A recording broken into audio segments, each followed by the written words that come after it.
Саламатсыздар ма, құрметті білім алушылар. Бүгін біздер электромашина пәнінен 9-шы дәріс, тақырыбы 3 фазалы асинхронды машиналар. Ауыл шаруашылығында шаңды орта мен химиялық зиянды орталарда жұмыс істей алатын бірден-бір электр қозғалтқыш асинхронды машина екенін біз білеміз. Асинхронды қозғалтқыштар айналу жиілігі желінің жиілігіне тең емес айнымалы ток электр қозғалтқыштарының түріне жатады. Басқаша айтқанда, бұл екі жиілік синхронды емес. Бұл қозғалтқыш атауының шығу тегі де осыдан.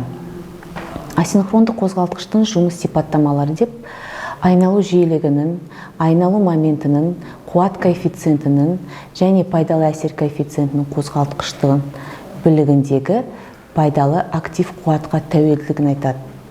Асинхронды қозғалтқыштарды 3 фазалы және 1 фазалы электр желілеріне қосу үшін 3 фазалы немесе 1 фазалы етіп жасайды. Соның ішінде көп қолданыс тапқан 3 фазалы асинхронды электр қозғалтқыштар. 3 фазалы асинхронды машиналар қысқа тұйықталған және фазалы роторлы қозғалтқышы болып бөлінеді. Соңғысы кейде қозғалтқыштың байланыстырушы сақинасы немесе коллекторы деп атайды. Аса көп таралғаны қысқа тұйықталған коллекторсыз қозғалтқыштар. Олар коллекторымен салыстырғанда аз тұрады және пайдалануға өте жақсы қасиеттерге ие. Негізгі пайдалануға артықшылығы оның қиын жерлерге төзімді дөңгелектері мен щеткасы бар болғаны. Енді 3 фазалы асинхронды қозғалтқыштардың құрылысына келетін болсақ, электр қозғалтқыштарында айнымалы магнит өрісі бір-біріне қатысты кеңістікте 120 градусқа ығысқан статор орамаларының арнайы орналасуы арқылы жасалады. Олар арқылы 3 фазалы ток ағып жатқан кезде бұл орналасу айнымалы электромагниттік өрістің пайда болуына келеді. Қозғалтқыш статор және ротордың білігіне тіреу болатын подшипниктілі 2 қабырға бекітілген табаннан тұрады. Статор қоректенетін жүйеге кернеу жүргізілген магнит өткізгіштен және орамадан құралады. Магнит өткізгіш қалыңдығы 0,35-0,5 мм. Электротехникалық болаттан дайындалған дөңгелек үлгідегі пластиналар тобынан жасалған. Шығынды азайту мақсатында құйын тәрізді тоқтан пластиналарды бір-бірінен лакпен немесе жұқа қағазбен оңашалайды. Пластинаның ішкі жағына мөрлеу кезінде санаулар пазлар деп айтамыз кесіледі. Пластинаны жинағаннан кейін 3 фазалы жүйе үлгідегі 3 орама орналасады. Сызбада тәуліктері арқылы орамаларды ауыстырып қосу барысында олардан жұлдызбенен немесе үшбұрышша байланысын алуға болады.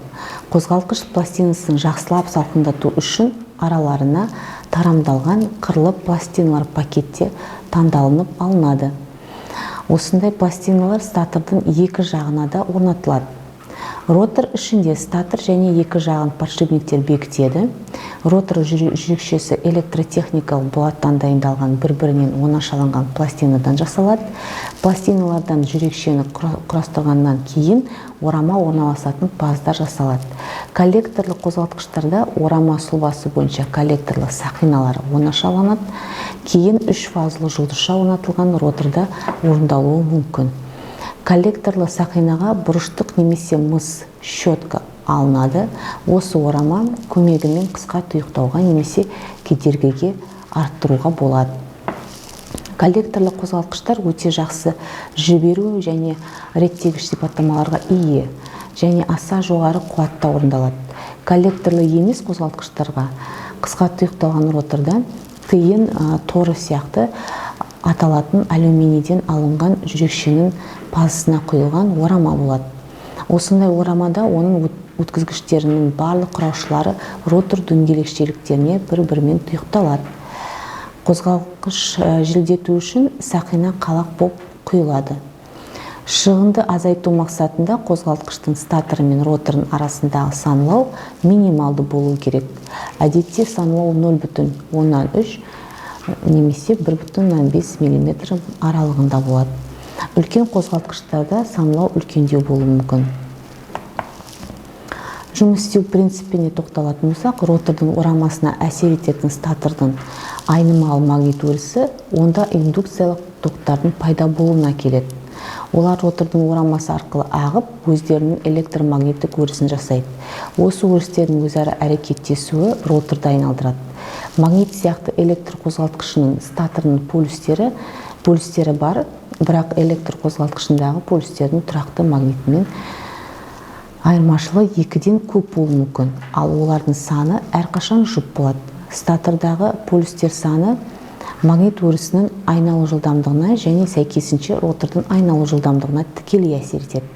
Магнит өрісінің айналу жиілігі формула бойынша анықталады. Статор магнит өрісінің синхронды айналу жиілігі 1500 айналым минутына тең, ал ротордың айналу жиілігі сәл аз болады. 1450 айналым минут аралығында болуы мүмкін. Ротордың айналу жиілігі айнымалы магнит өрісінің айналу жиілігіне және жүктің шамасына байланысты. Статор магнит өрісінің айналу жиілігінен ротордың артта қалуының салыстырмалы шамасы сырғанау деп аталады. Ол пайызбен көрсетіледі және төмендегі формула бойынша анықталады. Мұндағы N1 синхронды айналу жиілігі, N2 ротордың айналу жиілігі, яғни өлшем бірлігі айналу минут.